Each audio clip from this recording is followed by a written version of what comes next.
Hi gang, on this week's The Joy of Football podcast, we start with Explain That, breaking news, and go into three of the best: young player, old player, player. We each choose two, including... Well, I'm going for Morgan Gibbs-White. It's a big week for him. João Pedro.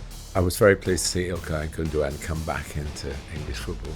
It's Tammy and Tamori, Fikayo Tomori. You were talking about the players, not the cats. Yeah. Fikayo Tomori. And we finish off our look at the Premier League teams with the last five and their last trophies. So if you're a fan of Nottingham Forrest, Southampton, Tottenham, West Ham or Wolves, stick with us. You can take Harry Kane out of Spurs, but you can't take Spurs out of Harry Kane. In between those five, you've got Martin Tyler's Letter from the Gantry. And we finish off with stoppage time. And guess who is going to be talked about? You can't avoid him. The Joy of Football podcast. With me, Neil Barnett.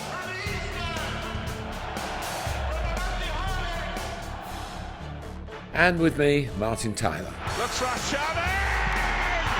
Ready! Aguero!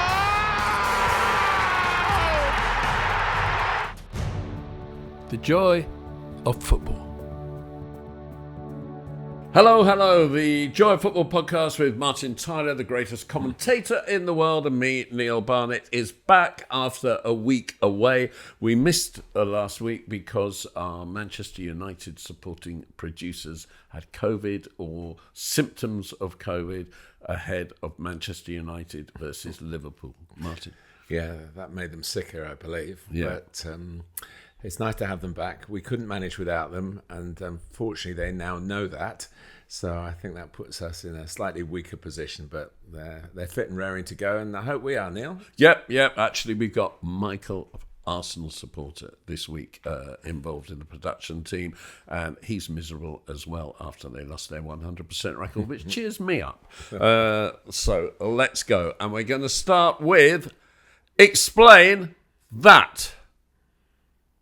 And Explain That this week, Martin, is not something out of a game. It's not something out of the wider world of football. It's out of our podcast, because... Out of the wider world, full stop, Yeah. I think. Yeah. Our Instagram site has been hacked. So if you follow our Instagram site, and there were tens of thousands of people who did, if you follow our Instagram site, you will note that it's been taken over by someone else.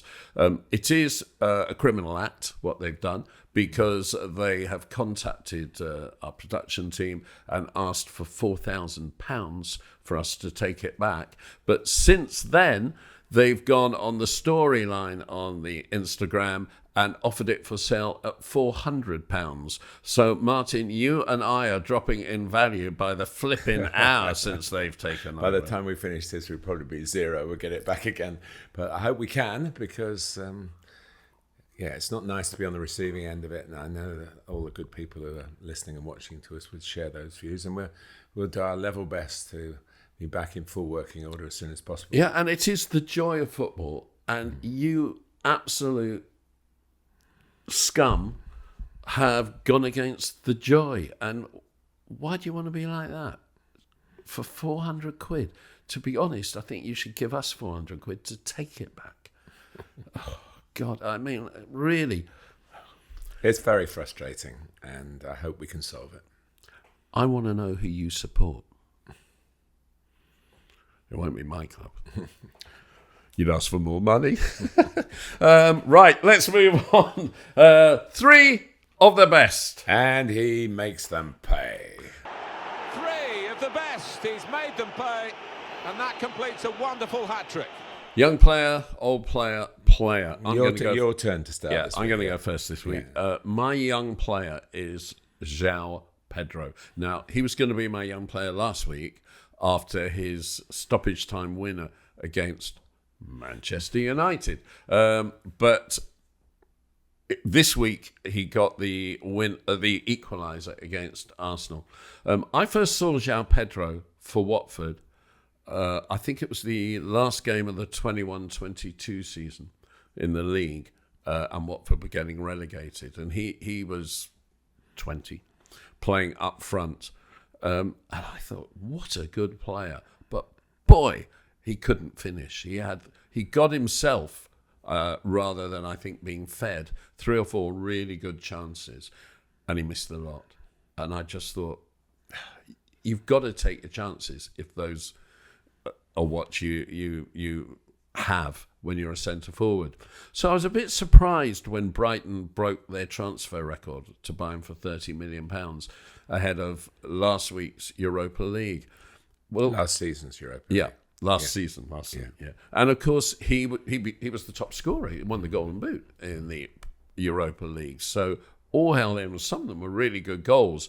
And he got some goals in the Premier League, and he certainly didn't let himself down last season. He was a very proficient penalty taker. He was, yeah. But the fact is, he didn't get enough league goals. And I've said to you before that the year that I went to every Europa League game up to the final, when Chelsea won it in 2019, I didn't go to the final because it was in Baku against Arsenal. And Michael, producer, I wasn't going to go to Baku to watch flipping Arsenal.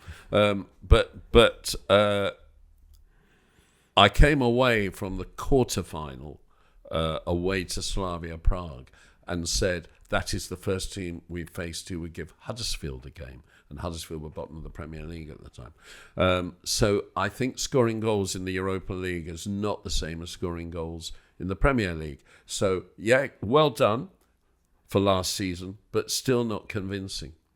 Beginning of this season, convincing. He's still only 22 years old. He's very young for centre forwards, and he looks as though he's a full-blown Premier League centre forward, and his finishing is beginning to equal the rest of his performance, which was Premier League standard. But you have to score goals if you're He gets a lot of help from Danny Welbeck, who is still going strong, and we featured on this podcast earlier. And his, I would say, his brightness, his awareness around the penalty area is leaving pockets of space for João Pedro to get into. And it's great to see players improve season by season by season. It doesn't always happen. It's not like some jobs where you go into and you work your way up. You can have a great season and then, as a goal scorer, just end up with nothing, and you're devalued instantly. It's one of the hardships of the job. But of course, you get all the glory. And he got a bit of stick, of course, didn't he, at the weekend for not getting booked. Yeah. Well, he should have been. It's not that he got the stick; the referee got the stick. He should have been, but yeah. But I mean, I think he is playing number 10 in a kind of 4-2-3-1 behind Danny Welbeck, whereas probably in Welbeck's prime, Welbeck would have wanted to play number 10 behind a centre forward. They're going well, and it's nice to see. Yeah, he's going to be a good player. I think he'll more than fulfil that record signing tag. I think he's going to be a really good player. Your young player.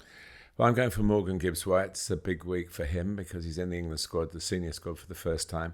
He only just qualifies, by our reckoning, as a young player. He's 24.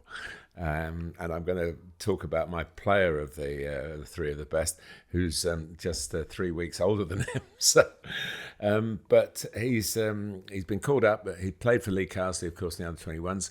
He won helped England win in 2023 the European Under-21 tournament. Going further back, of course, he was in Steve Cooper, who managed him at Forest, took him to Forest, the Under-17 that won the World Cup at that age group. And he scored in the final, and also scoring in that final, Phil Foden, who I don't know he's going to link up with Phil with England because I think Phil's got a virus we're hearing today. But Mark Gahey as well, who obviously is now a very important member of that England squad. So he's had to wait a little bit, and perhaps the reason, he's always been a clever player, very quick on the field, seeing things, quick movement, but he'll put the ball down and play it, and when he gets free kick, he's got a good picture of what's going on around him. And if you can add a few more goals, he got the winner a few days ago, it seems, at Southampton. They won 1-0. Forrest have made a reasonable start to their season. So I wish him well, and he's a great young lad. One of the privileges of the job, you get to talk to the players at the training grounds, things like that, and he's always up for a chat. And I think maybe now, coming up, be 25 in January, that it's the right time to get into the senior setup, and I hope he takes his chance. And shouldn't Wolves have held on to him for longer? It always seemed a surprise to me that he wasn't more central to Wolves' campaign. No, he was loaned out, I think, to Sheffield United for a while, and he was never really established. When they had plenty of players, Jota was still there then, and he would be fighting hard to get into the team. When he was in the team again, I think that lack of goal return was probably something that went against him. But he's never going to be a great goal scorer, but he's a scorer of great goals. He can take a free kick, and he can do something special with a difficult ball to control or a dropping ball on the volley. So he served his time, really, to get his chance. And sometimes when you see the youngsters really pushed in, when they've, like Adam Wharton played a handful of Premier League games, Morgan's, he's got miles on the clock. And I think that will serve him well. Yeah, good for him. Old player. My old player is a sad one, is Sol Bamba, who died this weekend, aged 39. I mean, it always seems to me to be harder to comprehend when these demises happen to units. And Sol Bamba was a wonderful unit. I mean, he was such a physical colossus, and he was a personality colossus as well as a performer. And those were his two assets, really. He wasn't a great technician. He was a personality who gave it his all, and his all was 6'5" all or whatever it was, or however tall he was. And it got him into the Premier League. He had a season in the Premier League, didn't he? Yeah. I think he had more because he dotted around the clubs. I seem to see him play. I'm sure I saw him play several times, but he was just a unit. It's tragic. I mean, obviously, we do try and recognise we've had Sven-Göran Eriksson only a few days before, and but at an age where at least he's had a wonderful life, Sven, and was the first to admit it when he knew his time was coming to the end. But for Sol, seemingly won this battle against cancer, and seemed to come back so suddenly. Yeah, only a few days was. I think he put out his own tributes to Sven-Göran Eriksson.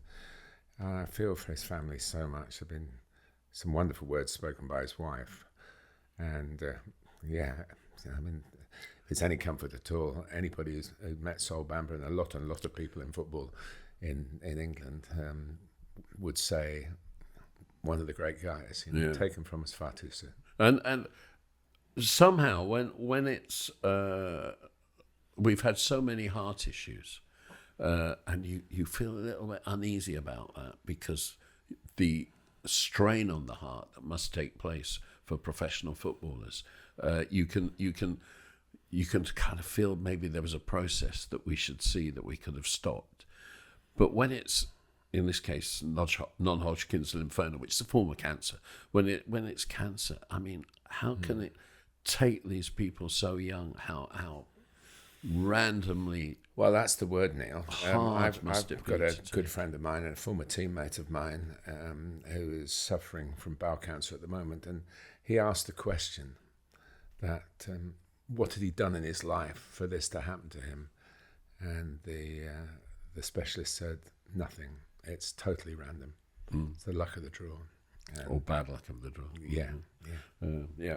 Yeah. Like you say. Condolences to the family. Your old player. Yeah, it's almost, I don't want to seem inappropriate moving on, but back to the football context. I was very pleased to see Ilkay Gundogan come back into English football. I think he's been a massive credit to, well, first of all, his upbringing in Germany, where he played for Borussia Dortmund, scored at Wembley in a Champions League final on the losing end to Bayern Munich, which can't have been easy for him. But coming into to Manchester City, he's just been the go-to guy, whatever the jobs needed, when goals were needed. Suddenly he found, a couple of years ago, he found the capacity for arriving in the penalty area and rattling in the goals much more than he'd ever done in previous seasons. But in the big occasions, definitely somebody you could rely on. And although there is a suggestion that some of Manchester City players who who hadn't left, who have stayed, like Kevin De Bruyne and Bernardo Silva, are ageing, to bring back one who's, I'm sure, older than both of them. It's a great compliment to Ilkay. Whether the Barcelona circumstances made it an easy thing to do, I don't know. I don't have that level of insight at the boardroom. But it's a good move, and I'm sure he'll contribute. At the moment, he's biding his time to get into the team again, but he's given the fixtures, and we're going to talk later in this podcast about the extra number of games, Champions League games, things like that. So I'm really pleased to see him back. So he certainly does count as an old player. Yeah, and I mean, interestingly, he's basically taken the place of Alvarez. And when you look at the way City are set up, which is essentially one holding midfielder, Kovacic doing that role now with Rodri injured, and then in front of him, De Bruyne and Silva, which leaves you with wide. Your choices are from Doku, Grealish, Savinho, and Foden. 4. So and Foden can obviously play the central role as well. Silva can go wide, but he's getting on in years for being a swift wide player. One thing he won't get, I don't think, too often is the false number 9 role again. I think the real number 9. Yeah, but bringing that down. But so what I'm saying is, if you've got 3 into 2 for all the games with Silva, De Bruyne, and Gundogan, and Foden to come in there as well. I mean, it's just such sensible use. Yeah. I don't know if it came out for those of you watching on YouTube and even listening a little bit on the other platforms, but you might have heard a meow and seen a black cat just wander across the back of Martin and me. Is it the black cat? No, this is Tammy, who makes very few appearances on this podcast, but that is Tammy. But named after a player who did move at the end of the transfer window. To Milan. Yeah. Where he has teamed up with his former... the reason I interrupted there, Neil, because your other cat is called after the player, your player of this week. Yeah, my 2 cats, Tammy and Tamori, Fikayo Tamori. They're back together. They were in the same year in the academy. You were talking about the players, not the cats. Yeah. Fikayo Tamori, who scored in a Youth Cup final. I think he may have scored in a UEFA Youth Cup final as well. But Fikayo Tomori this weekend captained Milan in Lazio versus Milan. I think this is his 3rd season there. He's won the league with them. 4th season there, actually, I think. He's won the league with them. He's got to Champions League semi-final with them. I'm surprised he's not in the England squad. I really am. He hasn't adapted maybe as quickly as he should have done to international football when he's played for England, but he should be in that England squad. He is definitely one of the best centre-backs in England. He should be in the Chelsea squad, never mind that. I don't know why he was allowed to go. But top player, top bloke, and an interesting bloke. He'd be about 25, 26 now, so about 10 years ago. Football clubs in the academies, the big football clubs, were just introducing a new process, and they put schools in their academies and hired teachers, and you could do your full-time schooling in your academy for your last year of school. So you left your regular school at 15 and joined the academy school, and you did your lessons from 8 o'clock to 2 o'clock. And then in the afternoon, you got into everyday training. So you weren't doing 2 evenings a week or 3 evenings a week if you were lucky, but 2 evenings a week, as most schoolboys did before joining as a scholar age 16. You were doing 8 till 2 school and then training every afternoon 5 days a week. And the first year of that, everyone took advantage of it at Chelsea apart from one. And Fikayo Tomori said, no, I want to give my GCSEs everything. I'm going to stay at school and I'll just come and train as normal with the schoolboys. And if I can, I'll join next year as a scholar. And he did his O-levels. He did well in his O-levels, or GCSEs. O-levels, I'm dating myself. They're GCSEs. GCSEs. Yeah. He did well. They're still A-levels, I think. Yeah, he did well in his GCSEs. And he came and he played. And I saw him play 3, 4, 5 times in the youth team, and he wasn't very good. And it was explained to me that he was behind everybody else because he'd chosen to stay at his original school and focus on his studies. And from January, his form went like that. And by the end of the first year, he'd won everything You'll going. have to explain to our listeners what that means, because they can't see you raise your hand. Oh yeah, well they're hearing. Yeah, sorry for those only on the audio. His fault. My hand is going from. You're the one who does radio. I'm the TV guy. My hand is going from my chin to way above my bald head. So his form just rocketed, and he started to become the player he now is. Now, since he's become a first-team footballer, he's got a business studies degree. Fikayo Tomori is a bright man. And he will have not just a good football career, he'll have a good career, I'm convinced, after football. So I'm delighted he's captain of Milan at the moment. I think when Theo Hernandez, is he still at Milan, Theo Hernandez? He hasn't, or has he gone to Paris Saint-Germain like everybody else? I think he's still at Milan. I think he'll be the captain when he's fit.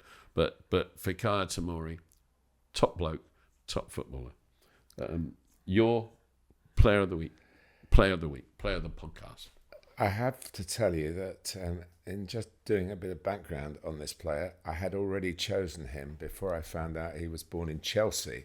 But as we must make clear, Chelsea playing Fulham, so there's not really a connection.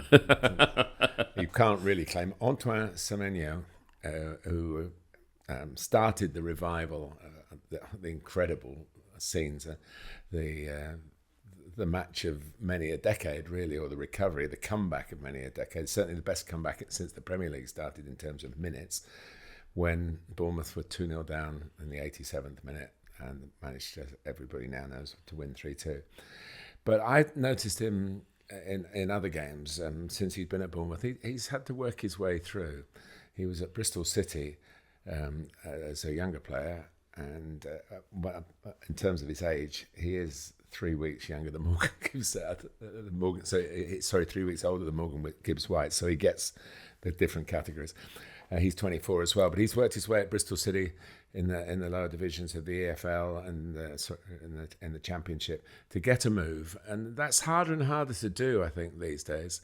Mostly players are taken from release at other Premier League clubs or bought from other Premier League clubs, or obviously bought from global scouting, which now opens the market so wide. So he's taken a route that used to happen all the time. Then it's the lap of the gods whether you're good enough. Well, I think because it happened to him probably when he was 22, maybe just turned 23, he was ready for it because he is a strong physical player. He's already an international with Ghana. He's probably, as we speak, he's probably getting ready to play for Ghana in the international break. But he plays wide. He can play through the middle. He's just a modern day front player with good skills, obviously a good football brain, and an ability to score goals for a team that obviously is still, despite the fact that Iraola, the manager, has turned them into a very competitive team. He was the first to admit, and I think Antoine would have admitted as well, that they weren't. I mean, they didn't deserve nil from the first 87 minutes, and then they get 3 in no time at all, and take advantage of the situation that Everton find themselves in with total lack of confidence. So, yeah, perhaps a surprise choice for the wider audience, but he's really impressed me, and I've got a Bournemouth game coming up this month, so I'm looking forward to seeing him in action in the flesh.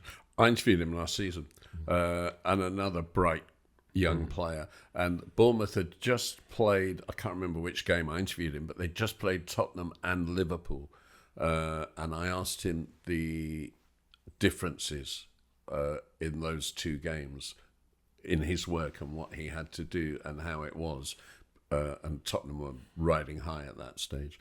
And he said completely different. He said with Tottenham, you've got to be aware of Maddison's runs all the time and make sure that he doesn't get in behind you. And everything is basically dominated by Maddison's movement and Maddison's passing and Maddison on the ball. And he said, with Liverpool, he said, as the right-sided midfielder at Bournemouth, he said, you've just got to keep going with Robertson, because nobody keeps going like Robertson keeps going. And he said, and it is hard work playing against Andy Robertson. And he praised him to the hilt.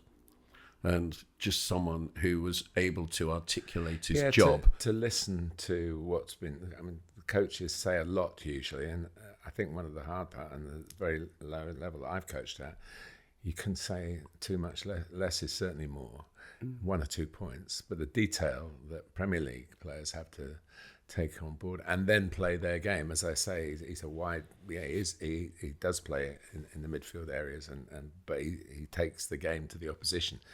I'm sure Andy Robertson would have found it quite hard to track him sometimes as well. So that's sometimes the best way to do it, give them something to think about. But I think he's got some good years ahead of him. Yeah. Okay, that is 3 of the best. We now go on to the last episode of the podcast to do this round. Last Trophy. And Last Trophy has basically been looking at teams into the season. We've done the first 15 in alphabetical order, so we're going to do the last 5 today. We'll do 3 in this segment and 2 a little later after the letter from the Gantry. And we're going to start with Nottingham Forrest. And Nottingham Forest's last trophy was, would you believe, the old First Division in 1998. That is what's now the Championship. And that got them back up to the Premier League. Briefly. Briefly. The last time they won the league was, of course, in 1978 under Brian Clough. Having just been promoted from the Championship, from the old Second Division the season before. It was an amazing achievement. Yes, it was. And they had a very good young goalkeeper who I can't even remember who it was, but they signed Peter Shilton when they came up, and what a difference that makes when you do that. And, of course, the last European trophy was the European Cup in 1980, successfully defended, having won it in 1979. I don't think we could call it the last European trophy, Neil, with the greatest respect to your description. It's 2 amazing seasons. Nottingham Forest, on that roll of honour, you look back at it now, and there's so much talked about it because there are so many great people who played in those games who are around, still around. I saw Gary Birtles at the weekend. There are so many stories about Brian Clough's management. So, yes, they won the European Cup in 1979 and 1980 against all the odds, and they knocked Liverpool out, who were the holders, and then you just drew. There was just a draw, actually, which I think is a wonderful way to conduct a tournament, but UEFA don't. That got long changed.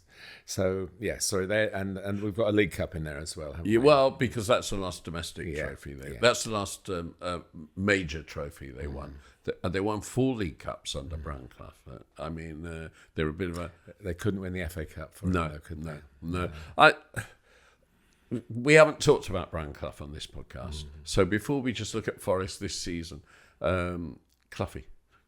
Well, I was very lucky to spend a lot of time, not necessarily side by side with him, but when he was doing his television in the 70s and the 80s, I was working for ITV, and Brian would breeze in. He was a great friend of the late Brian Moore, who was the main ITV commentator for that period. And he would arrive like royalty at our studios just on the South Bank. In my early years, I was disappointed if I wasn't the one asked to make a cup of tea for him, because you just wanted to have some of those vibes coming your way. He was exactly as everybody thinks he was. Really, there's no mystery about it. Whether it was all a big act, I'll never know. We'll never know. Maybe Nigel knows. I still see Nigel from time to time. His son, who I first met when he was 7 years old, I think, when he came to the studios, and when he was sitting in the Gantry when Brian was sitting in the dugout with his dad when Brian was manager of Brighton for that short period. And so Nigel's still a fountain of great knowledge about the truth about his dad. So. Just charismatic. You knew you were in the presence of something special. And the things that he used to do, you'd go to, I talk about me making cups of tea for him. I'd go and do an interview with somebody at Forrest, maybe Brian himself, or cover a match. And they have this sort of, I don't know what the word is, shale, so around the outside of the pitch. No, it's not quite a track, but it gets your shoes dirty. So you'd end up after a visit, if you'd been out interviewing somebody on the sidelines or whatever, and your shoes would be a bit scarred, and he'd go, you can't leave with your shoes like that. And he'd pick up the phone and he'd go, get me Shilton or Francis. They've got to come and clean Martin's shoes. And they come in, knowing these players, and I'd be so embarrassed. I said, no, please don't do it. He said, they go, we've got to do it. So I suppose I go down. I'm certainly not unique in this because I can only tell you about my experience, but I'm sure other people are the same, that we had our shoes cleaned by Peter Shilton, England's greatest goalkeeper. And anyway, it was that was the kind of man. But then you go another day and you'd be just in the back of the queue. And I think he invented reverse psychology, because whatever you expected, he did the opposite. That was a term that was never used under Brian Clough. It's very used a lot now, of course. But just a magnificent life experience to have spent time with him. I went to see him at a hotel before one game. He said, "You've got to eat ice cream. You're commentating tonight." And I'd had a lunch before I got. I was full right up, and then I shoveled down this ice cream because Cloughie told me to do it. Then another game, I went to see him at the hotel, and he said, "You're coming with us on the bus to the game." It was at Old Trafford, and I'm going, "Well, I'm supposed to be there a bit before." "No, you're coming with us, young man." And sure enough, I had to phone up and say, "I will be arriving. Make sure you don't get a shot of me coming off the Forest bus at Man United." But he was like that. He was a special, a one-off, total one-off. My favourite story, very quickly, is at the end of the 1980s. Chelsea were away to Nottingham Forest. And Kevin Wilson, who told me this story, I stress he told it to me, and Kerry Dixon were both on the bench. They weren't in the team. I think John Hollins was the Chelsea manager, and he sent them to warm up, and they were warming up, but they were doing it not realising in the sight, the view of Brian Clough. And Brian Clough just leant out from the dugout, and he said, "Excuse me," he said, "Mr. Wilson, would you please get out of my way of vision? And Mr. Dixon, will you please move your fat ass?" It was, Kerry was getting a bit big in those days, yeah. Nottingham Forest this season. Well, they've made a decent start, and I hope it must be very hard for all of those who've come since Brian Clough, and we're now talking a long period of time, but we're talking about him now as if it was still happening because he's left such indelible memories. And it's Brian Clough Way, the road that goes between Derby County, where he won the league, the last time they won anything major, and Nottingham Forest. It wasn't the last time they won it. Dave Mackay won the league. Oh, he did. Yeah, I have to put that in because people. Dave Mackay, another great guy. So anyway, I listen. I can't see them. They did very well to get up. Steve Cooper did really well to keep them up, and Nuno the same. It's unusual to have a Premier League manager who's a former goalkeeper. But I think from that point of view, he's served his time, and he's an impressive man. He's a very skillful man. He doesn't let on too much. He's very private in it, but he's got to have a nice personality. He's a big bear of a man, really, and he's always nice to see. He always makes you feel very welcome. He's a Steve Cooper man to me in its defence first. Yeah, get your men behind the ball. Well, you've got to stay up by what means you've got at your disposal. They've got Elanga, they've got Morgan Gibbs-White, Awoniyi, and they've got some good attacking players. And there's certain Callum Hudson-Odoi. Oh, he's doing so well there. Yeah, who Chelsea should have kept. Yeah, and not bought all these frigging wingers. Yeah, drives me up the wall. I think Forrest will be okay this season, and of course, no points deductions presumably, which set them back last year. Okay. We move on to Southampton, whose last major trophy was the Football League trophy in 2010. Now, of course, the Football League trophy is the one that the third and fourth tier clubs compete for nowadays, along with the under-21s academies of the major clubs. But in those years, 2010, I don't think they were in League One, weren't they? Yeah. What is now League One, Yeah. Their last major trophy, the FA Cup in 1976, which in fact is their only ever major trophy. They were league runners-up in 1984. League runners. I'm talking Peter Shilton. He was in goal then. Yeah, Kevin Keegan was in the team. That's when we had the likes of Ipswich, Watford, and Southampton as league runners. But Southampton had a good team in those days. They did. Laurie McMahon, the first manager that I ever did a commentary at his ground, so to speak. He was the home manager for Southampton against Sheffield Wednesday in 1974, and they were in the second division then. But of course, that team, which included one of your legends, Peter Osgood. That was the team that was built to win the FA Cup. I think Jimmy McCallio might have been there as well at the time. Yeah, he was. And 1977, they got to the European Cup Winners' Cup quarter-final.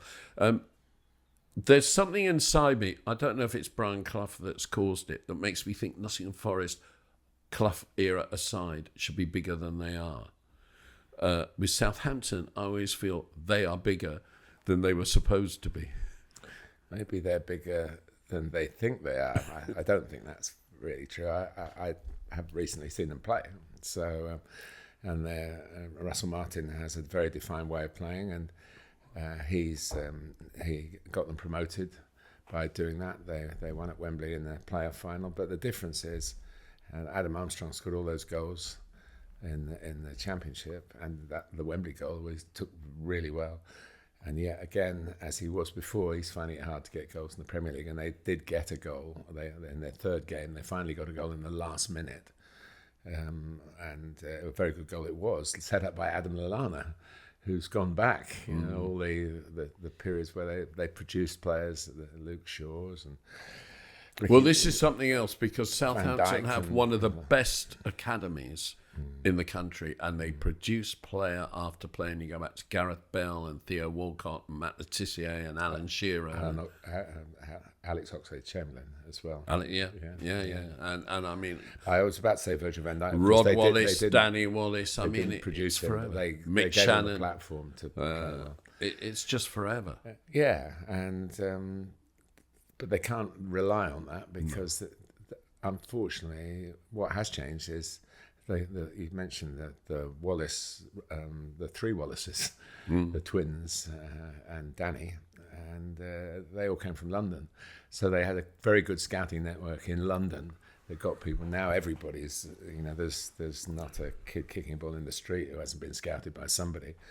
And they still won the Southern Academy League 2 years ago, the Southern under 21s. I've forgotten which one it was, but they won it 2 years ago. I mean, they're still doing it.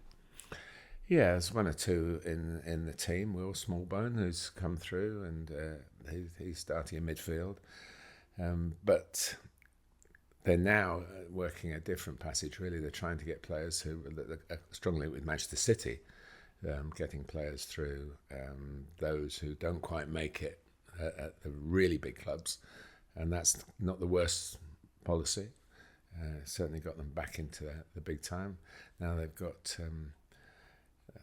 to not be Burnley, with the great respect to Vincent Kompany, who stuck to his principles and couldn't keep them in the league, but it hasn't harmed him, has he, where he is now? No, Bayern Munich. But if you play out from the back with defenders who aren't good technical footballers, it's just...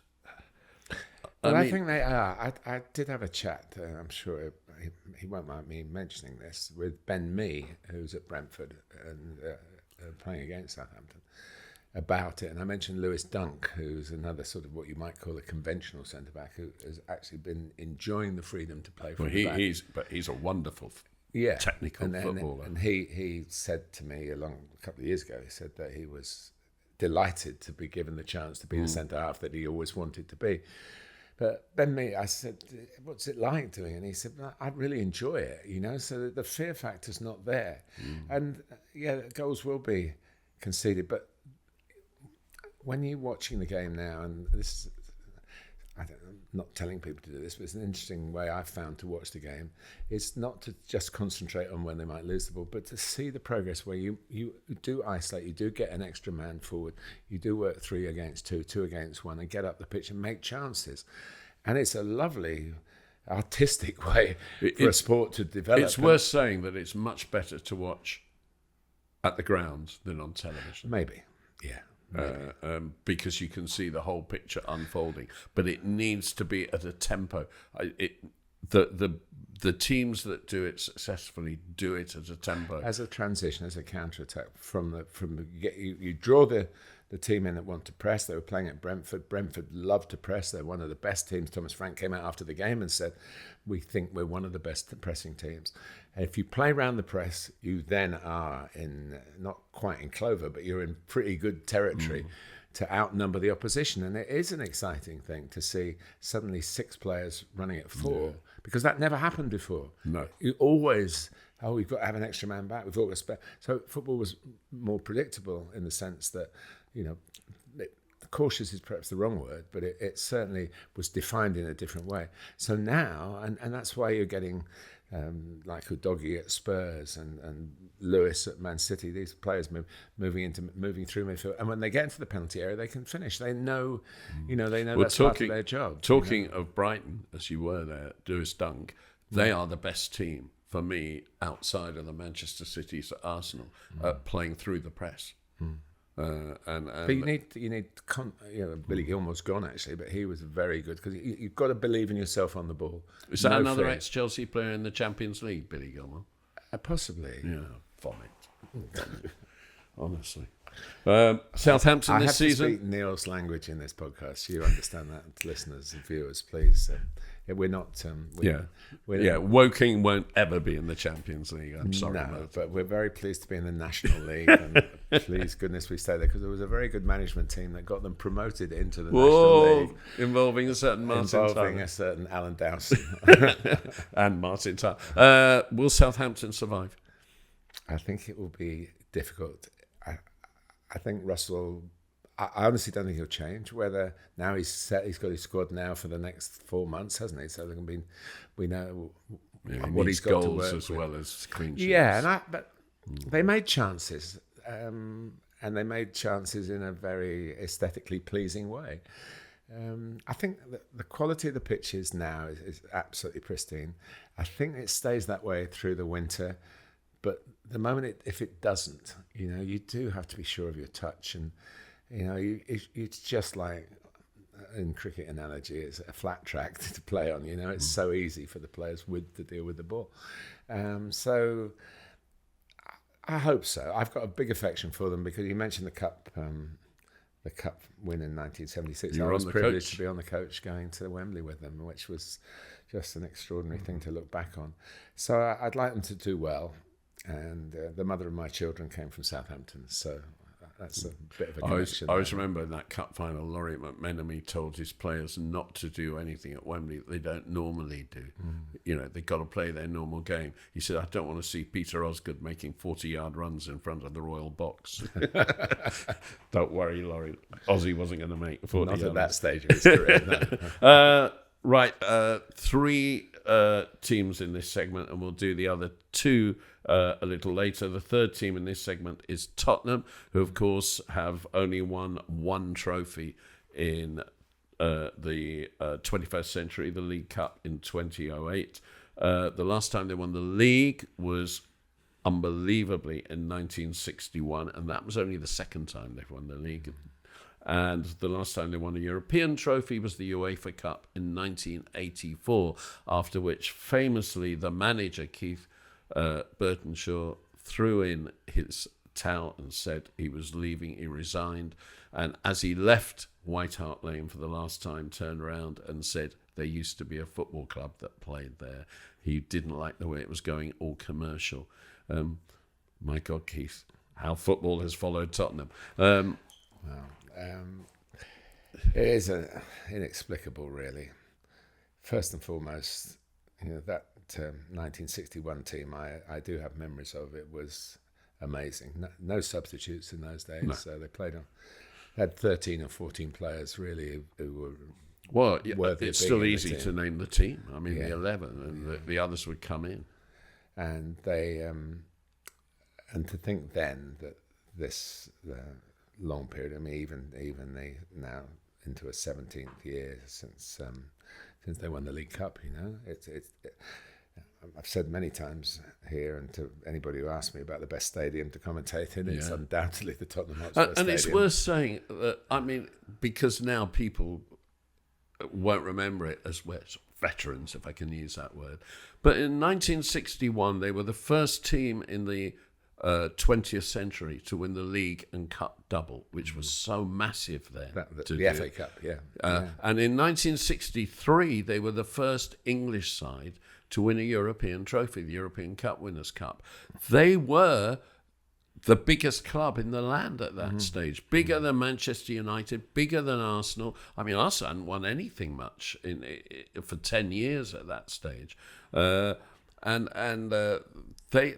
Liverpool weren't even in the top. They were just coming into the top flight. They'd been out of it for a while. So it was. It's extraordinary. I think you're absolutely right the way you describe it, Neil, because they have stayed at that level pretty much. I know they got relegated in the 70s for one season, didn't they?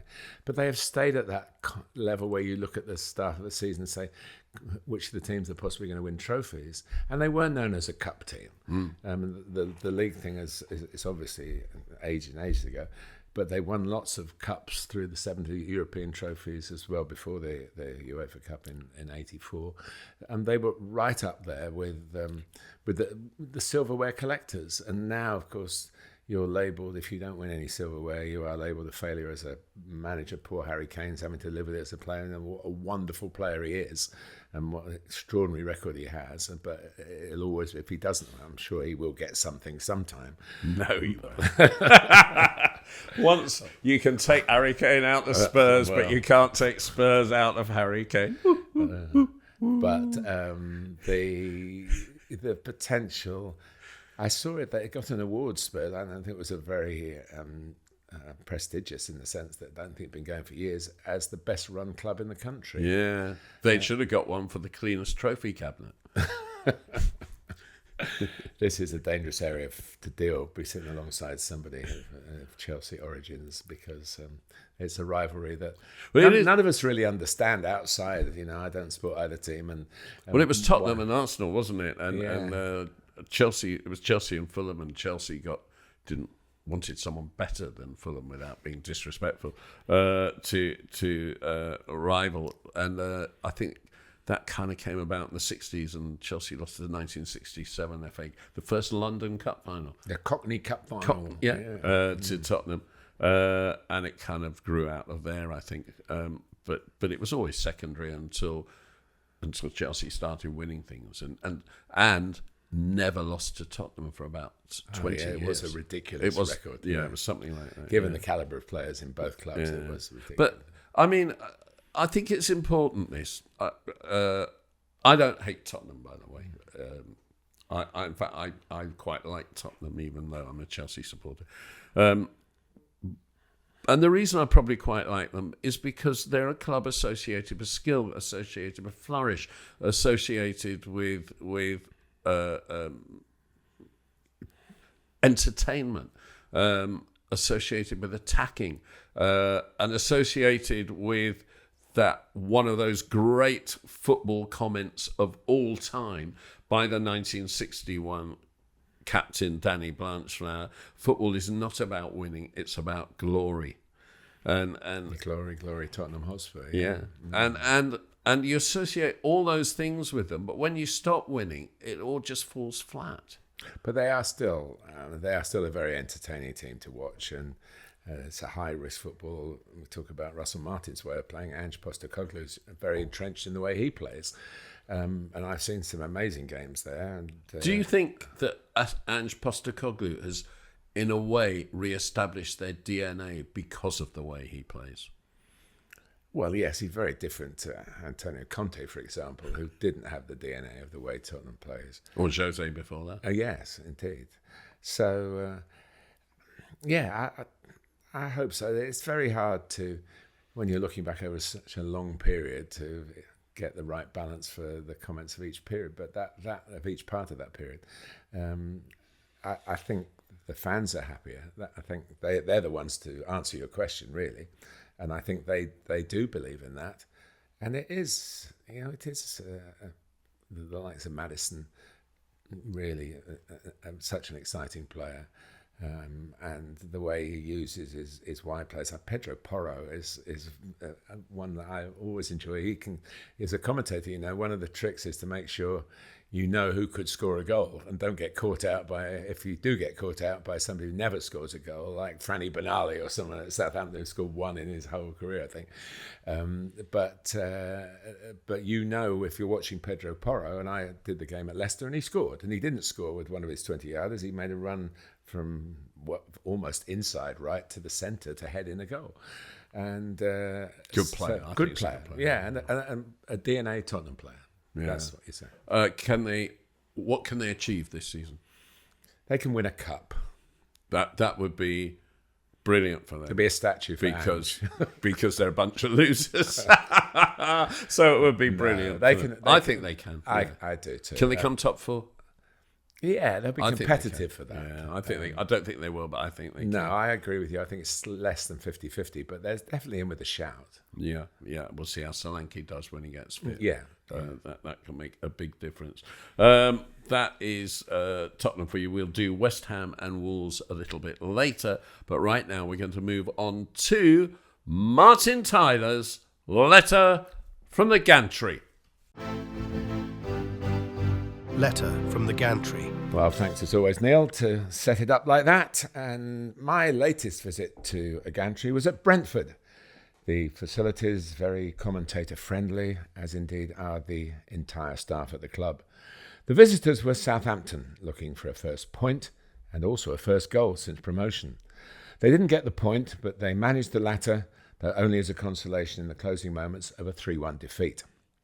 It was my close-up view of an element of what I'm calling the goalie go-round, a shuffling of custodians between Premier League clubs, mostly in the final hours of the transfer window.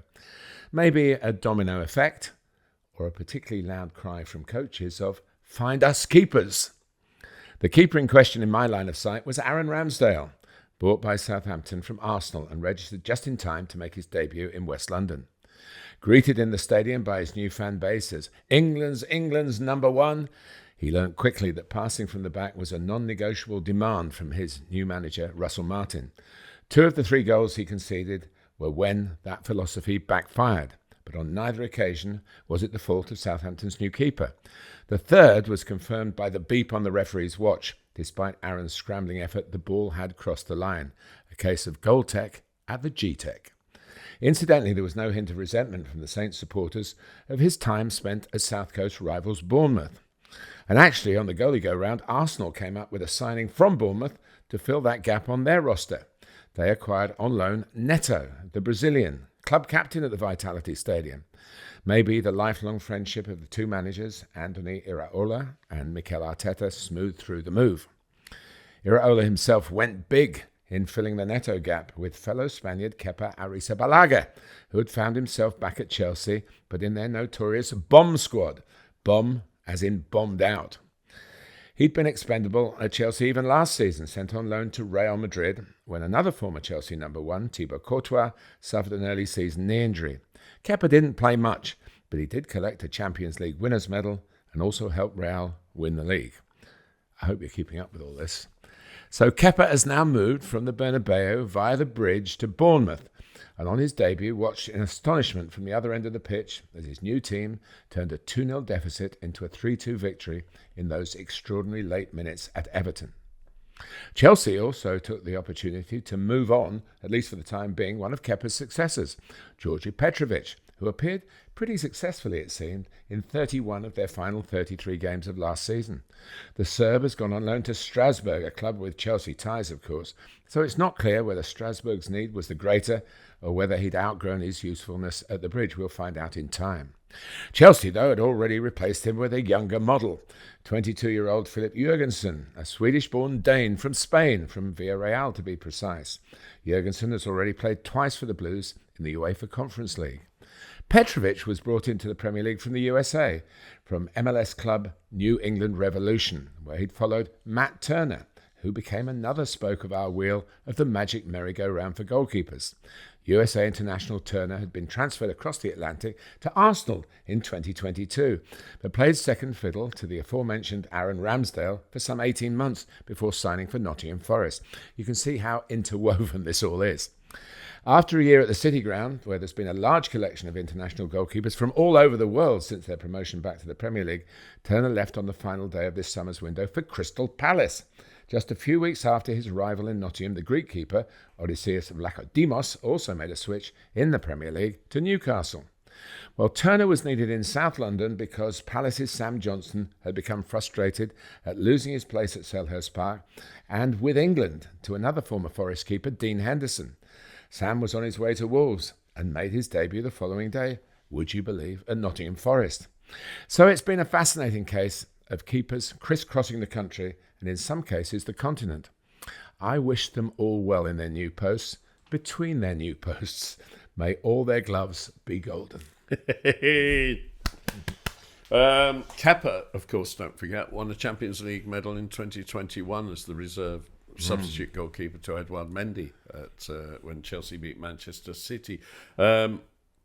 Georgi Petrovic went on loan to Strasbourg, it is said, having turned down the chance to go there a week earlier, but nothing else came up because that bomb squad, as you call it, and as the media calls it, and as I don't call it, I call it two other words, yes. Not bombed out, I call it squad. Yeah, and Jurgensen came for 2 crosses in Geneva against Servette, where I was last week, and didn't get anywhere near them, and I'm not full of confidence. How did you think Petrovic did? Because he came off the bench at Everton, wasn't it? Yeah, when Robert Sanchez December got the 10th, yeah. and played every league game after that. He made some very good saves. He brought an air of custodian calmness to begin with, and then he started letting balls in at his near post and making bad decisions, and quite frankly didn't look a top half of the Premier League goalkeeper. But Chelsea have been specialising in goalkeepers who aren't top half of the Premier League goalkeepers for a while now, ever since basically Courtois left. So I'm used to world-class goalkeepers. I'm tapping my Peter Bonetti shirt here. That's what I'm used to, and I'm not happy. There you go. Are you a little bit unsettled by your story that we've talked a lot about directors of football? There's just too much change going on, and people, I think supporters lose engagement when there's this constant change going on. There's too many moves. It all seems to be about the directors of football now. It doesn't seem to be about the players anymore. And you play for 5-6 different clubs. And do you have any real engagement as a player with the club anymore? Well, there are lots of reasons for it that don't involve the director of football. There's obviously a chance for agents. Well, also for making a better pay packet at the end of the hour. I wouldn't begin to work out how that's fitted in with this. Some of them are loans. That means they're probably getting paid by their old club still, or the wages have just been taken on. It's that you've had the John Terrys of this world, and even the foreign players who've come into Chelsea in that early Mourinho time were very loyal to the club and stayed quite a long time. But it's never been the day. I mean, we can talk about 1961 and Spurs. About that time, the maximum wage was abolished. And at that point, you could play in what is now League Two for a struggling club and play for the Championship winners in the old First Division, and you'd be on the same wage. So once that changed, the players would better themselves for money, and you can't blame them. It's a short career, and they should take what opportunities come up. Whether you're pushed out, of course, that's the difficult thing, because on a humanitarian level, that's not very good. And in a world where people are trying to be, I think, more sensitive to people's innermost feelings, I'm a bit surprised that this has happened against that backdrop, where mental health issues are regularly and rightly discussed. So behind the scenes, whether you just have to accept it as if you're a hard-nosed professional, then you've got to go. Ben Chilwell is a lovely bloke. He's in that situation now where he can't play for Chelsea because they haven't. Well, we don't know that for sure because the squads haven't actually been. I think they come out registered this week, don't they? But if he's not in that, and they can't play till the new year. He can't play for the new year. So. Unless, of course, there is a window in another country that is still open. I think there are one or two. Saudi Arabia, Turkey. But maybe you could go for a few months, but who would want to take you for that amount of time?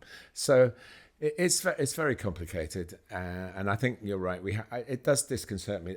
That's why I wrote the story, is that it caught my eye because with players, there's lots of deals, and you don't really find a theme. But this seemed to me particularly unusual, and in the case of Neto, maybe a bit unnecessary. There must be something going on there. I mean, captain of a club, you're going to play. You possibly could play in the Champions League. You'll certainly be on the bench in Champions League. Kepa played with Iraola at Real Sociedad. So there's a connection there as well. But these connections do happen.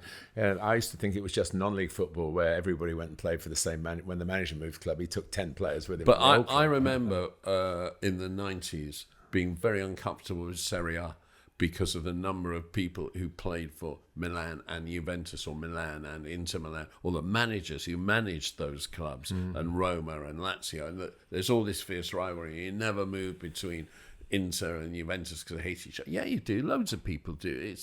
I used to find it very uncomfortable. And now, to be honest, I think it's the peripatetic Premier League. Everyone is moving around non-stop, and I'm a little bit uncomfortable with it. Got to admit, not quite my definition of joy. We talk about less concentration spans for people these days, and maybe that applies to footballers. They run out of concentration time at the club that they're at. But no, every move will have a story, and if we get any of those stories, find out any detail to back that up, we'll talk about it. No, not for me. No, every move has a story. Right, let's go back to last trophy and do our last two Premier League clubs and round this up. West Ham United, last trophy, of course, was the UEFA Conference in 2023. Last domestic trophy was the FA Cup in 1980. Their best ever league finish was third in 1986, and what a fabulous team that was, by the way, in 1986. Frank McAvenny and Tony Cottee up front. Yeah. Frank McAvenny, who somehow managed to settle in Newcastle after football, and run the Geordies crazy. He's a live life to the full man, that's for sure. Yeah. And West Ham, have they benefited from moving to the London Stadium, the worst stadium in the Premier League for football? I'm starting to worry about this podcast because I knew you were going to ask me that, and we don't rehearse this very much. I probably you could tell, I'm sure. All commentators are biased against it because it is the furthest away commentary position. It's not undoable. We all manage, but we all go to games thinking if we get through without dropping a clanger here, we'll have done well. It's a survival mission when you commentate at the London Stadium. It does have a certain, when it's full and they're doing well, and that European run, they have a couple of good European runs, that really, I think that gave it a bit of history, And I think it's difficult for us obviously we remember a lot about what happened at Upton Park, which is one of the great sort of bear pits of football, really. And for young people who now know the London Stadium is the home of West Ham, it's their club, their future, as much as it is anybody else's, you know. So I think if Tottenham had got it, which they tried to get, they would have knocked the stadium down and built the Tottenham Hotspur Stadium on that site. I don't think that was available, that option, was it? That's one of the reasons they maybe didn't it wasn't, but that was Yeah. their plan, and they weren't going to divert from that because they knew they got this blueprint for this wonderful ground. So yes, it probably wasn't an option, but that's what they wanted to do. So they've squared it off as much as they can. I can't see there's much else they can do to make it more intimate, but it has when it's full, it's pretty good, I have to say. And as long as actually, I haven't told you this, Neil, but in checking out the Newcastle numbers that they are using them all season, I was also told that from next season, every striped shirt has to have a patch on it. So Brentford, that are a bit of the lingering problems, although the Gantry at Brentford's very close, you don't really have it. But seeing Brentford's numbers at another ground, a foot more distant, would be difficult. So that's going to be a kit rule, as in UEFA, and I've got to keep going now, haven't I? I mean, to take advantage of that. So West Ham, claret and blue, great kit. Yeah. West Ham, should they have a better history of trophies? No, I think they've got a great history. They've got a history of producing players, certainly, and producing managers as well. I mean, Ron Greenwood went on to manage England, having won the league title with Chelsea as a player. Yeah, he did. Played enough games. 1955. So he was one of the most thoughtful managers, well ahead of his time. If you wanted to see a Pep Guardiola of the 60s, you'd have found Ron would live up to that. So I think it's not the most fashionable part of London, although it's obviously the Olympics has regenerated a lot of the area, which is and it is for all its size problems, the stadium, it's still a very very pleasant place to get to. So it's hard to put it into context. I mean, should Crystal Palace have won more? They're in another part of London, Charlton and the teams that have sort of had goes at the top. West Ham have been pretty, but they've yo-yoed. Certainly in my time, they've yo-yoed a bit. They won you talk about the FA Cup. They won it as a second division team, didn't they? A championship team, beating Arsenal. I'm looking across at our Arsenal young producer here, our sub who's come in from the Trevor bench, doing a Brookingheader. very good job. Trevor Brookingheader, yeah, Sir Trevor. They're a very likeable club, West Ham. I quite like one or two players at West Ham. I thought that Lucas Fabianski did them a great spell. He played at the weekend, but he did them a great spell. I think Areola's. I think he's unlucky, Areola. I thought I was really impressed with him when he was at Fulham for a season, I think, on loan. He was a PSG goalkeeper, belonged to PSG for a long time. I think he's a really good goalkeeper, Areola. Your favourite goalkeeper of all time has taken his place, really, hasn't he? Mike Maignan. You never stopped raving about him during the Euros. He's my top goalkeeper. Yeah. Yeah. Well, he's my top goalkeepers available. He's your top goalkeeper. He doesn't play for Chelsea. I haven't got a top goalkeeper at Chelsea. No, at the actually, moment. I've just contradicted you because you've just told us. No, but Maignan I love, But I like Areola, and I think Fabianski's done them well. But I really want to talk about Jared Bowen. I saw him for Hull in the FA Cup in 2020, just before lockdown. It was the fourth round, I think, so it was the end of January, and then before the end of January, he moved to West Ham.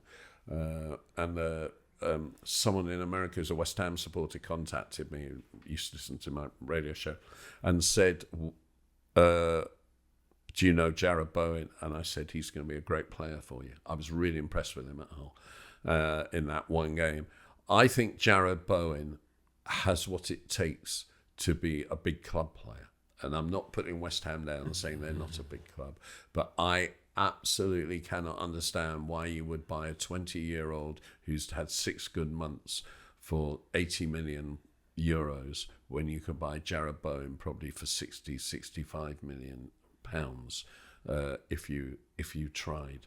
And I think Bowen's got everything. He's not a big player. He's not a Haaland leader of the line. But boy, oh boy, he's a good player. He is. And he's got that capacity to get goals when you don't think... I mean, he heads goals when he's the shortest player of the players attacking the ball. Left-footed goals, right-footed goals. He's got the three. He gets down the outside. He comes through the middle. He's always and optimistic. He works his backside. Tirelessly. Yeah.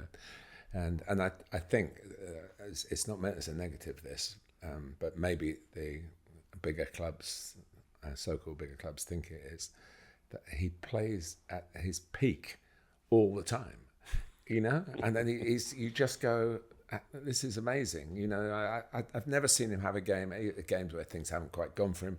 I've never seen him have a game where you thought, I haven't noticed Jarrod Bowen today. And that's it's a real compliment for a player, because he's in the opposition's face, and in the right ways in your face as a spectator as well, because you can't ignore him. Well, we've talked about DNA and we've talked about getting men behind the ball. So that's David Moyes' era over and done with. Can Lopetegui flourish without getting the men behind the ball to the same degree? Can he reintroduce the West Ham DNA, the school of football?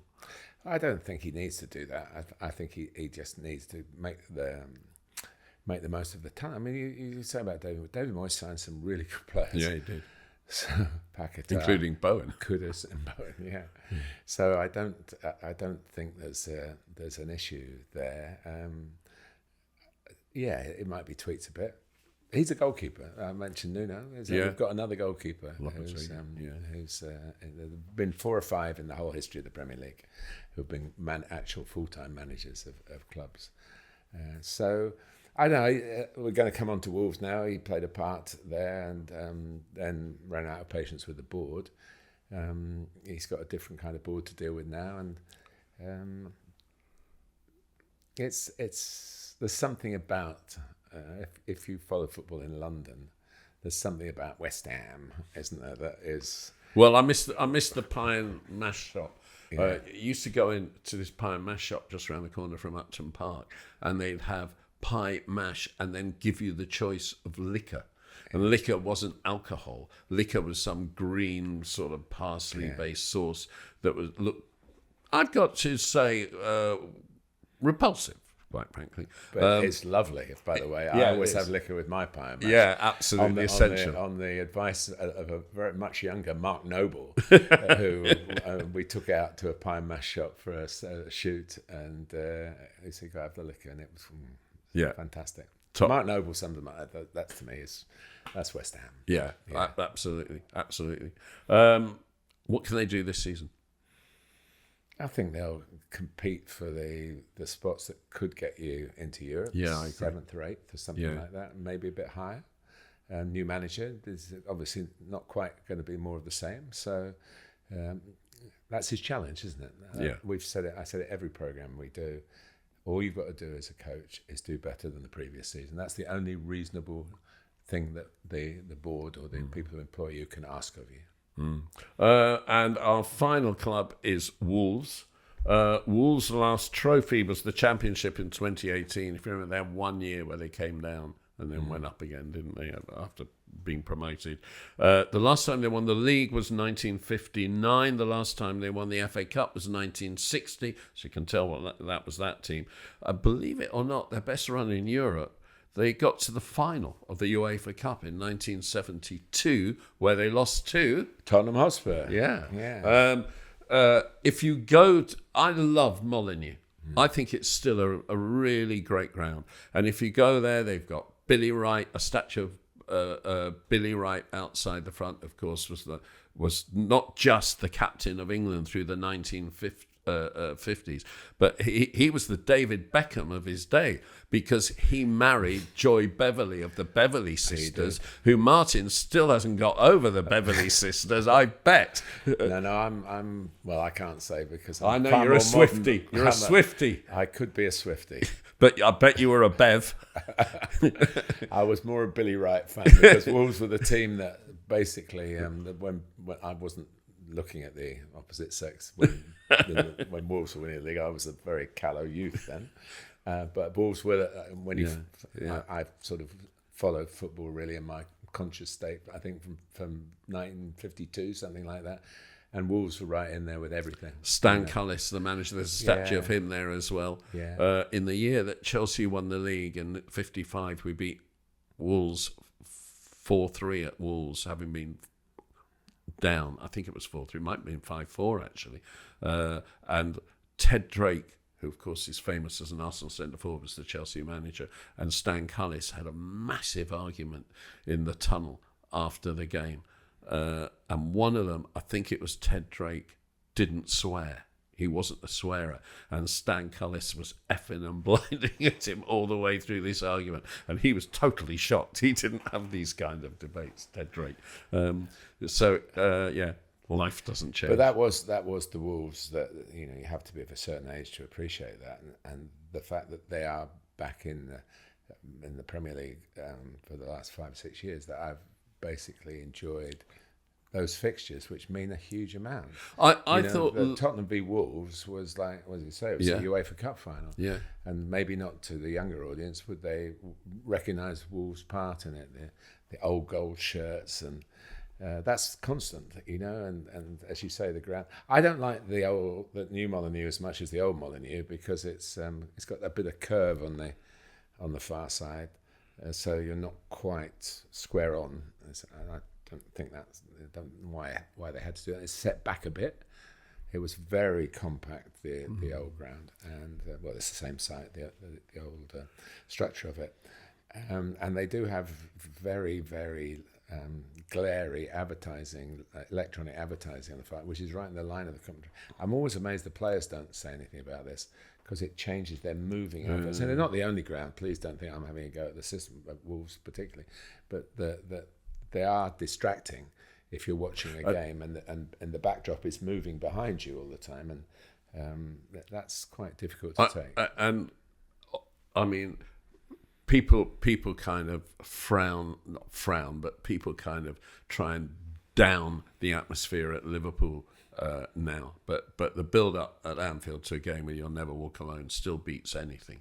But the build-up at Wolves is very good. Wolves is fantastic, where they play Jeff Beck's Hi Ho Silver Lining, Wolverhampton, and it rocks, and then they go silent on the Hi Ho Silver Lining line, and the whole ground absolutely roars Hi Ho Wolverhampton, and it hits you. It does hit you. It's got that intimidation factor that a lot of pre-matches presentations don't have. But the interesting thing is that I believe that the West Midlands Police contacted the club, because they used to play the Liquidator, which is what they play at my Chelsea, and the Wolves fans with the where you clap and before going Wanderers, the Wolves fans used to go F off West Brom. And though it wasn't F, it was the full-blown word. And the West Midlands Police said it was unnecessary. It wasn't right, and they stopped it. I wish the West London Metropolitan Police would do that at Chelsea and get rid of. Chelsea have got this no to hate project, and yet the supporters chant "We hate Tottenham" to that as the teams run out. I mean, I don't want Tottenham in my ground, in my presentation of a game, and Wolves shouldn't want West Brom, and they haven't, and now they've got something that is much better. So how can Wolves do? They'll go down. Lopetegui walked out a year ago because he didn't feel the board was supporting them. They've sold their best defender and their captain to West Ham. They've sold their best player, best attacker to Chelsea. They made 100 million quid near enough out of it. and they'll lose it by not being a Premier League club anymore. I don't know what they're doing. So that's it. Just time for stoppage time. Stoppage time. I had 8 minutes of stoppage time at the end of my game on Sunday. What did you have at the end of your Brentford Southampton game? 5. Yeah. It's getting better, but still, 5. It shouldn't be more than 5. I don't. No, I think in that time Southampton scored. I think I may be wrong. It might have been just before the 90, but 5 is. I think fans. There was no jeopardy in the game. It was 1-1 in my game. So yes, there was jeopody. When 8 minutes went up, we all went yes. Yeah. And but of course that shouldn't be a factor. But sometimes you think it might be. Yeah. But what I want to talk about in stoppage time is basically Erling Haaland's post-match interviews after his latest hat-trick. And he just said he's feeling great because he had a long break and he feels so fresh.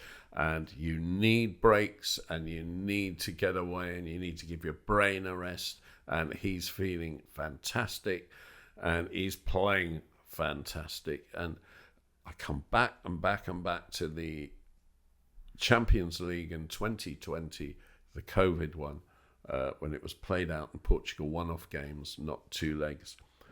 And the teams that I thought would do well were the teams that had got back into the process of playing the quickest, but the teams that did the best, that won it, Bayern Munich, because Germany finished their season quicker than anybody else because they had fewer teams and fewer games, and Paris Saint-Germain, who got to the final the one time they have, because France suspended their league at the outbreak of COVID, so they hadn't started playing again until they played the Champions League matches. It was the ones who hadn't played as much who were the freshest, not the ones who got back into the routine of playing, who were in the process of it. Freshness, we talk about it so much. You need rest. You need rest between matches. You don't need rest in terms of lesser matches. I'd be interested to hear what I know. Pep Guardiola said some, probably quite spot on, nice things about Erling. But he won't want Erling banging on about being fresh and wanting to play less, because this is the world you live in. And yes, he's had a free summer, but next summer he'll be playing in the FIFA Club World Cup. If it happens. If it happens. And as we're going to expect him to come back exhausted. He's a wonderful physical specimen. He's a fantastically, I think, unique player. And I've seen a lot of footballers down the years. I can't really recall anybody who's had both the frame and the ability. And of course, he's got the bloodline as well through the family. I think he's just a joy to behold. And here we are on the Joy of Football, and we speak about him every week. I think it must be hard for him to come up with something fresh to say, because he's being interviewed all the time about what should be a splendiferous achievement when it's just a day in the office for him. And I'm not so sure about it. My feeling is that the training should be monitored. It's monitored very closely, but it's not monitored to give rest. And I think the rest between the game, that we've talked about Brian Clough. Brian Clough would give players, just see you next Thursday, I'll play on a Saturday or something, go and just rest. And I think that's where you're right, rest is a very important commodity. But I think the kind of dynamic training that's put in, so you must finish every training session, however fit you are, that you've done something today. There's very few days where Brian used to walk them along the River Trent, take them to the training ground so you can go back in now. and well, Carlo Ancelotti's going to give people rest after international breaks, with the idea of getting them we'll through. See. That it's good talk, and he put his foot in it by saying that they weren't going to play in the FIFA Club World Cup. But I'm sure that didn't go down at all well with his bosses. As a most unlike Carlo to make a wrong move, to be honest, he's near perfection. But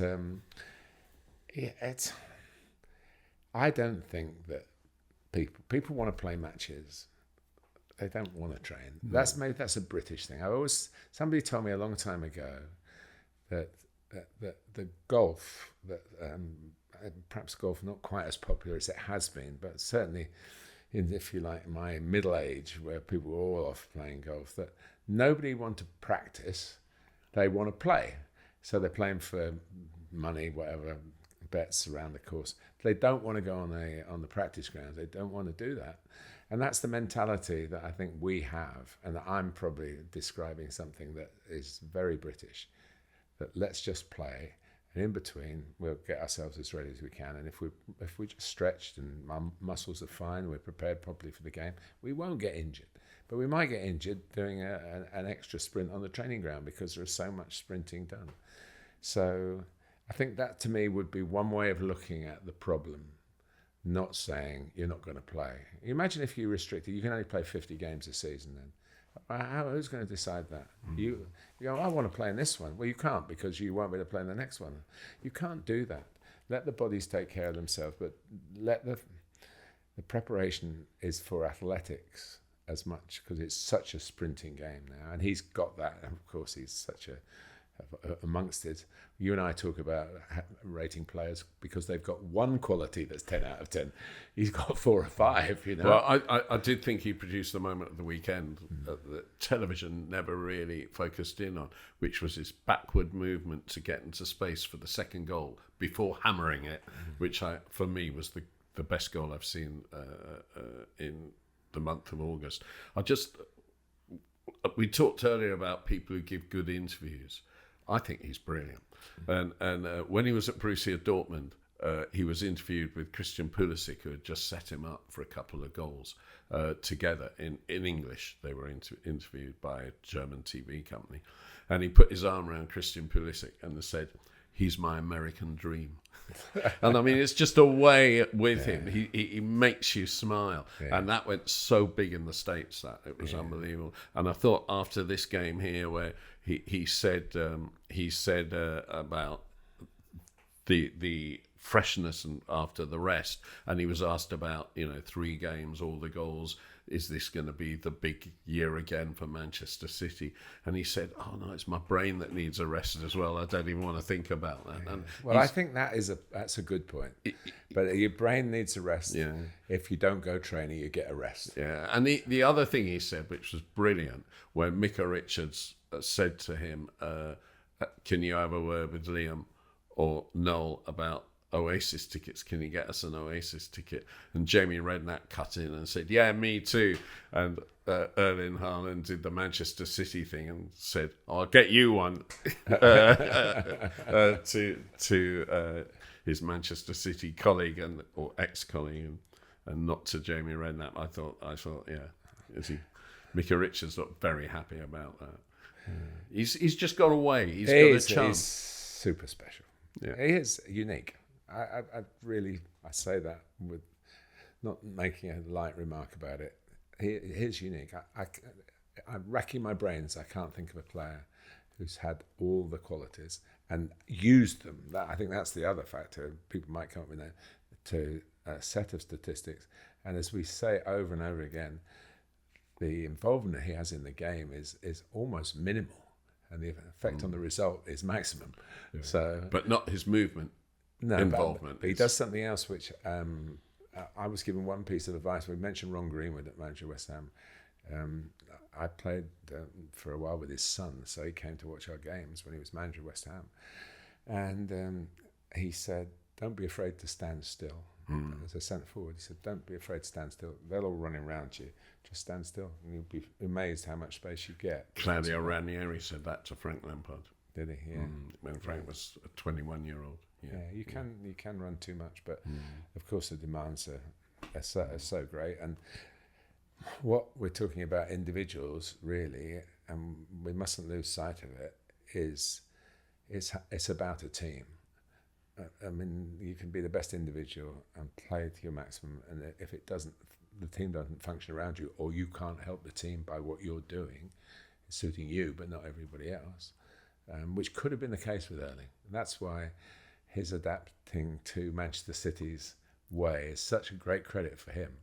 he's prepared to wait for 20 minutes for a touch, you know, and that's the one thing about it that I find, how patient you have to be, and the game's going on and people are looking at you and you're expected to win the game, and you do, because when your moment comes, be ready for it. And he's always ready. It was a great example. He didn't do much more than stand still, really. He just backed off a little bit, didn't he? And it was enough. And the finish was, it looked like he gave the goalkeeper the eyes from that distance, which you don't normally do. So brilliant. Good way to finish with one of the great modern phenomenons in sport, not just in football. Can I just say that if you enjoy the joy of football in the way that I do, you get really bored during international breaks, hate them. So this is your chance to go back and watch old episodes of the joy of football. Martin, of course, will be engrossed in international football because... Well, I've got a couple of Woking Academy games to do as well, so... I'll be engrossed in those. But we'll be back next week from Martin and me. See ya. Ta-ra. End of episode. Thanks for listening. Thanks for watching. Don't forget that you can read us on substack.com. Just say Substack or Substack? I said Substack. Substack.com, so not Substack. And you can read us on Substack.com. Keep that in. And we have all Martin Tyler's letters from the Gantry there, and me writing all sorts of things about my feelings about football. You can also, of course, go to the Patreon to get more heavily involved, and you can see us on all the social media outlets except for Instagram, because we have been hacked and we're not paying 1 cent to get the site back, you imbeciles. Okay, that's it. Patreon, Substack, the joy of football. Have a great week.